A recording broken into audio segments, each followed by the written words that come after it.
Ternyata kata Pak Prabowo bisa diaudit setiap saat. Jadi kalau kata Pak Prabowo boleh diaudit setiap saat. Tapi kalau saya baca di Undang-Undang BUMN yang baru, BPK dan BPKP dapat memeriksa perusahaan itu hanya jika ada permintaan dari DPR atau pemeriksaan dengan tujuan tertentu. Kalau nggak ada permintaan dari DPR gimana? Nggak bisa. Nggak bisa diaudit.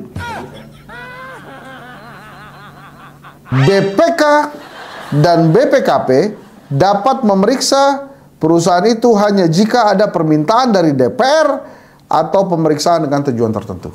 Ya, udah cangkrik lah itu. Saya nggak tahu itu gimana keputusannya. Jadi kalau DPR-nya nggak minta untuk diperiksa, maka tidak diperiksa.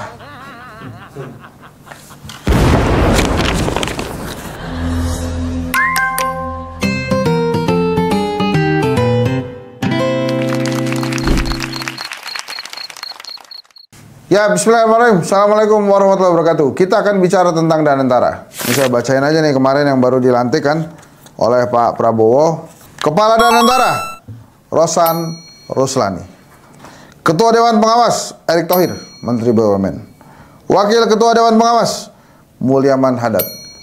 Nyaris saja dia disuruh jadi bosnya Danantara tuh. Tapi nggak tahu nih, nggak jadi.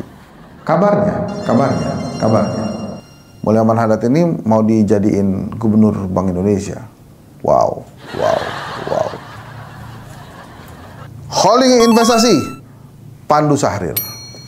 Holding operasional, Doni Oskaria, Wakil Menteri BUMN. Jadi kalau kita lihat, ini kebanyakan punya jabatan dua nih. Nanti bahkan Pak Mulyaman Hadad aja yang belum ada jabatannya kelihatannya bakal jadi gubernur BI kan.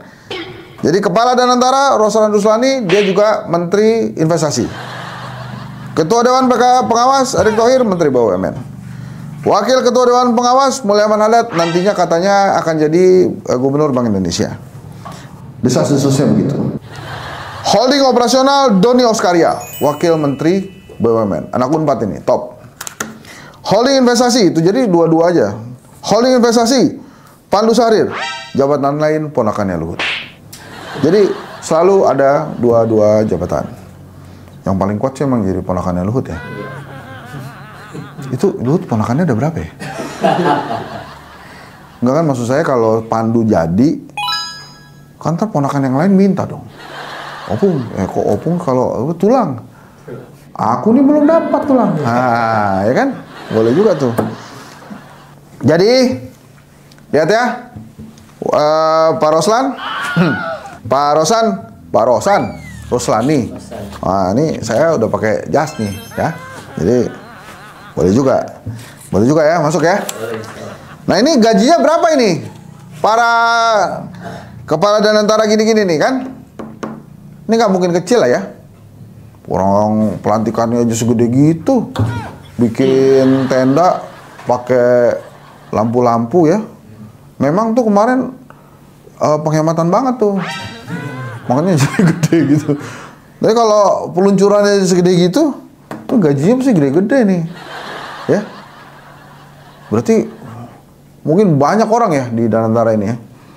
Baiklah, nanti kita cobalah kita melamar juga ya. Melamar juga. Kita jadi ini aja. Tapi kemarin yang menarik tuh ya, ada Pak Jokowi ya, sama Pak SBY sebagai Dewan Penasehat ya. Iya. Itu Dewan Penasehat dapat gaji juga nggak? Dewan Penasehat itu kan konsultan ya, suka menasihati kan. Iya. Itu dapat gaji juga lah ya. Jadi memang Pak Prabowo ini ingat teman, ingat para pendahulunya ya. Jadi mantan-mantan presiden diberikan pekerjaan lah yang bersama-sama dia. Jadi Dewan Penasehat. Tapi kenapa Ibu Mega tidak dikasih? Saya nggak mau bahas itu. Bu Mega lagi sibuk macam-macam lah, banyak banget tuh. Ya retret lah, ya hasto lah ya. Itu kan saya nge-tweet ya. Ini tentang Danantara nih. Saya nge-tweet, saya bacain boleh ya? Ini yang saya bacain banyak-banyak nih. Misalnya gini. Saya nulis yang benar nih ya. Danantara ini pertaruhan seluruh bangsa, pertaruhan seluruh negeri, baik yang ngerti ataupun yang tidak ngerti, baik yang paham maupun yang tidak paham tentang Danantara. Artinya, kita wajib mendoakan yang terbaik untuk Danantara agar baik juga untuk negeri. Jadi maksud saya, jadi ini Danantara ini bukan cuma yang ngerti apa nggak ngerti aja, apa nggak ngerti gitu. Jadi cuma buat, gimana sih maksud saya tuh? Ini bukan cuma buat yang ngerti tentang Danantara aja. Yang nggak ngerti tentang Danantara, ini juga buat kita juga. Termasuk impact-nya, gitu, dampaknya juga gitu. Tapi nggak terlalu banyak, ini cuma 7.400 yang nge-view gitu. Saya coba hal yang kontroversi lain. Mengapa SBY dan Jokowi mau hadir di acara peluncuran Danantara? Salah satunya karena SBY ayahnya Menko-nya Prabowo dan Jokowi ayahnya Wapresnya Prabowo. Pasti ada alasan lain juga, demi bangsa dan negara misalnya, serta alasan baik lainnya, kan? Agak kontroversi, banyak, 17.000. Ada yang komen, lah itu Mbak Puan ada, Bu Mega nggak datang tuh. Kan saya bilang, Menko-nya Prabowo sama Wapresnya Prabowo. Kalau ketua DPR itu bukan ketua DPR-nya Prabowo, bukan. DPR sama presiden sama. Nah kalau Menko-nya Prabowo artinya anak buahnya Prabowo. Wapresnya Prabowo, anak buahnya Prabowo. Jadi SBY dan Jokowi ini punya kesamaan nasib. Anak-anaknya jadi anak buahnya Prabowo. Ngerti nggak? Jadi memang nggak ada kaitannya sama Mbak Puan. Saya bacain satu lagi nih. Ini paling banyak nih, hampir 200.000. Semua pejabat yang hadir di acara Danantara sumringah. Nggak terlihat deg-degan atau was-was. Padahal mereka baru saja menghadiri peletakan nasib bangsa dalam sebuah pertaruhan yang membuat negara ini berada dalam kondisi 50-50. Makin makmur atau makin jauh. Makin makmur atau makin jatuh. Mari teman, kita berdoa. Tuh, saya selalu ujungnya tuh positif gitu. Tapi ini tetap aja kontroversi. Hampir 200.000. Bahkan ada yang komen begini, Abang yakin itu kondisinya 50-50? Bukan 10-90 makin jelek kitanya. Jangan begitulah. Nih saya baca ini. Masih ngomongin Danantara ya? Sudahlah, kita berdoa aja. Semoga benar. Ya iya, apa yang mesti kita lakukan itu udah jadi Danantaranya. You are protes-protes, emang lu pikir dengerin dan terus kemudian jadi gagal? Kan enggak. Itu kan tetap jalan. Jadi yang bisa kita lakukan apa? Doa. Lagi-lagi kita rakyat itu doa. Ya. Bahkan doa itu ditulis di belakang truk, doa ibu. Jadi teman-teman, lembaga yang namanya Danantara ini yang kepanjangannya Daya Anagata Nusantara, artinya kekuatan energi masa depan bagi Indonesia untuk anak dan cucu kita. Danantara Indonesia harus dikelola dengan sebaik-baiknya, dengan sangat hati-hati, dengan sangat transparan, dengan saling mengawasi, harus bisa diaudit setiap saat oleh siapapun, karena ini sekali lagi adalah milik anak dan cucu kita. Misteri, kita tuh siapa? Anak cucu kita. Anak cucu Prabowo, SBY sama Jokowi, atau kita bangsa?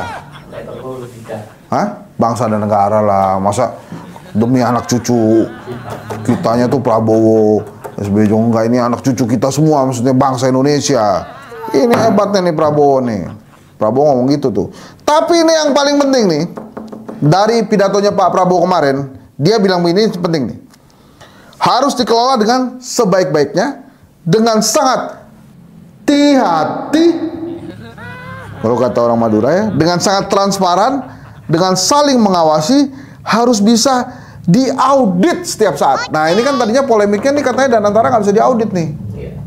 Ternyata kata Pak Prabowo bisa diaudit setiap saat. Danantara Indonesia harus dikelola dengan sebaik-baiknya, dengan sangat hati-hati, dengan sangat transparan, dengan saling mengawasi. Harus bisa diaudit setiap saat oleh siapapun. Ingat ya, KPK, BPK. Jadi pada saat Pak Prabowo ngomong gini, sinyal Anda jangan putus-putus. Pura-pura nggak kedengaran. Jadi harus bisa diaudit setiap saat. Gitu. Jadi Danantara ini lembaga investasi terbesar di dunia. Ini saya bacain nih dari Liputan 6 nih. Dengan modal yang dimiliki, Prabowo optimis Danantara akan menjadi salah satu lembaga investasi terbesar di dunia. Melalui Danantara, dia menyebut semakin banyak perusahaan Indonesia yang akan masuk dalam jajaran Fortune 500. Ya, mukanya langsung jangkrik gitu. Nggak ngerti ya, Fortune 500 itu perusahaan-perusahaan besar. Muka juga jaga, jangan langsung jangkrik. Apaan tuh, bahasa Inggris dikit? Nah gitu, Fortune 500 itu perusahaan-perusahaan besar. Kita ingin lihat lebih banyak BUMN Indonesia masuk dalam daftar global Fortune 500.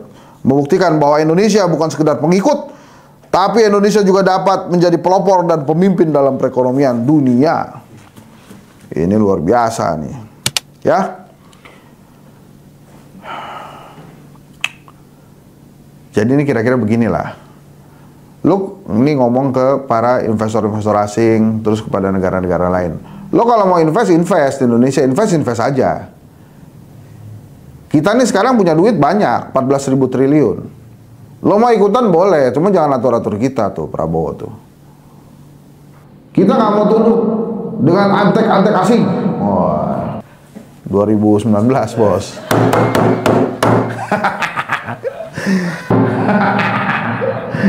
Terus kalau teman-teman bilang kemarin kan, wah ini banyak narik uang nih karena nggak percaya terhadap Danantara. Jadi ditarik uangnya, dipindahin ke bank yang satpamnya baik. Saya nggak bisa komentar tuh untuk itu tuh. Karena emang duit saya di bank pemerintah dikit. Duit saya di bank pemerintah itu yang dosen. Jadi dosen kan gajiannya segitu ya, nggak banyak. Tapi kalau kemudian yang penting saya bisa berkontribusi lah terhadap pembangunan negara. Saya nggak nyangka saya ngomong gitu. Ya, wah, timingnya Pak Prabowo hebat ya, ngajak Pak Jokowi sama Pak SBY. Sebentar lagi kan Idul Fitri, THR. Presiden dapat THR. Presiden dapat THR kan ya? Masa presiden nggak dapat THR? Dapat lah. Ini dari sumbernya Tempo. Ketentuan audit Danantara sesuai Undang-Undang BUMN. BPI Danantara telah memiliki payung hukum lewat Undang-Undang BUMN yang disahkan dalam rapat paripurna Dewan Perwakilan Rakyat 4 Februari lalu.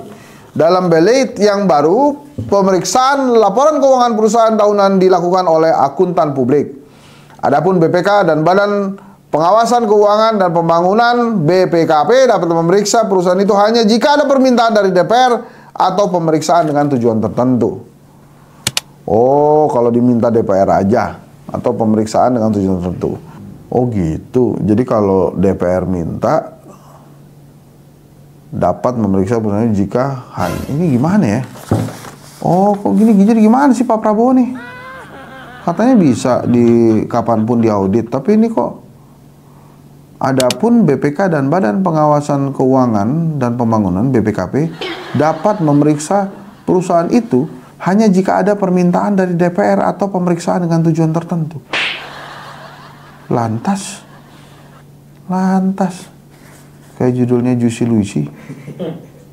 Kalau nggak ada permintaan dari DPR gimana? Kagak bisa. Nggak bisa diaudit. Waduh, ini mesti dijelaskan lagi nih, Pak Prabowo. Jadi gimana ini? Ya. Tapi tentang permintaan-permintaan itu ada lagunya. Dengarkanlah permintaan hati yang teraniaya sunyi. Coba kita cari lagi ya. Itu tadinya lagu Leto tuh. Ini kita cari lagi ya. Ini jadi ini menurut Undang-Undang BUMN yang baru. BPK dan BPKP dapat memeriksa perusahaan itu hanya jika ada permintaan dari DPR atau pemeriksaan dengan tujuan tertentu.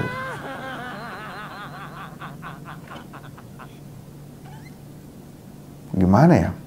Kalau DPR nggak minta, nggak bisa diaudit dong. Nah, itu teman-teman. Sorry ya, akhirnya penutupan sesi ini saya baca berita yang agak jangkrik nih. Jadi ketakutan-ketakutan yang lalu-lalu bahwa nggak bisa diaudit kecuali ada permintaan DPR. Jadi kalau kata Pak Prabowo boleh diaudit setiap saat. ICW meragukan itu. Tapi kalau saya baca di Undang-Undang BUMN yang baru, BPK dan BPKP dapat memeriksa perusahaan itu hanya jika ada permintaan dari DPR atau pemeriksaan dengan tujuan tertentu. Ya, udah cangkrik lah itu. Saya nggak tahu tuh gimana keputusannya. Jadi kalau DPR yang nggak minta untuk diperiksa, maka tidak diperiksa. Maksudnya kemarin ditanyain ya ke Pak Prabowo ya. Pak Prabowo ini undang-undangnya begini, ini menurut Pak Prabowo gimana? Yaudah, kita ketemu lagi di Jangkrik Bos ala Hendy Satrio episode berikutnya. Assalamualaikum warahmatullahi wabarakatuh.